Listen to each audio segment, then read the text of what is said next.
Бул таштандыдан электр энергиясын өндүргөн завод, тагыраак айтканда катуу тиричилик калдыктарын утилдештирүү аркылуу электр энергия салынат. Ушул тапта курулуш иштери кайнап турган учуру 330 жумушчу иштеп жатат.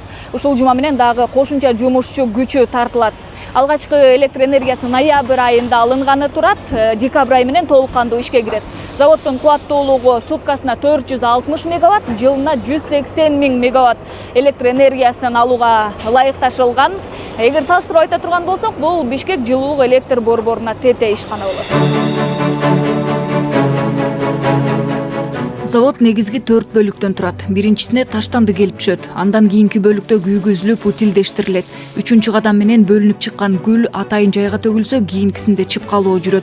Зыяндуу заттардын абага тарабашы үчүн 60 метрлик чыпка коюлууда. Натыйжада буу генераторунан электр энергиясы алынып, экологияга терс таасир этпейт.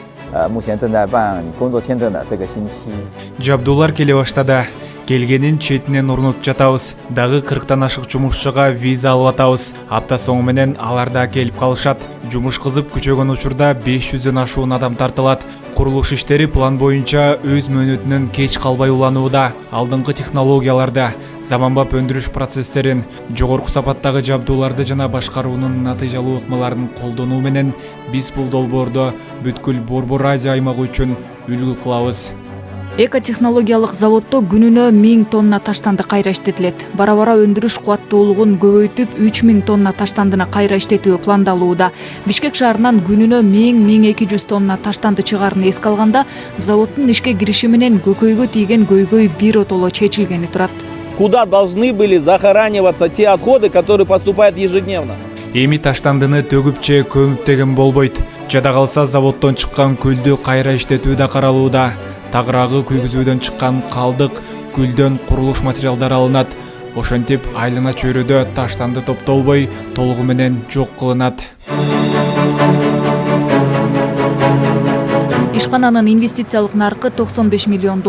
Жалпы аянты 12 гектар. Мунун 6 гектары өндүрүш аянты болсо, 6 гектарына турак жай, балдар аянты, спорт зал, бассейн жана башка социалдык курулуштар салынып, айланасы жашылдандырылат.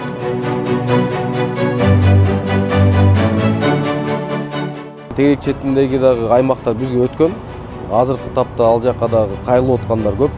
Ошол заводдун аймагында дагы өзүнүн ошол ишин баштайбыз дегендер дагы аябай көп болот. Ал жакты негизи биз технологический зона кылайын дегенбиз да. Ошол тап менен азыр иш жүргүзүп атабыз. Азыр дагы 1-2 буюрса заводдорду курубуз деп ошонун башында турабыз да. Учурдагы таштанды полигону толугу менен рекультивацияланып, ордуна бактарак отургузулат. Азыр үйүлгөн таштандынын бийиктиги 45 метрге жетип, аянты 13 гектардан ашкан полигон ашыкча жүктү батыра албай калган абалда. Белгилей кетсек, таштандыны кайра иштетип, электр кубатын алган мындай ири ишкана Борбор Азияда биринчилерден болуп курулуп жатат. Нурайым Бейшеналиева, Азамат Кыдыр Токтоев, Ала Тоо 24.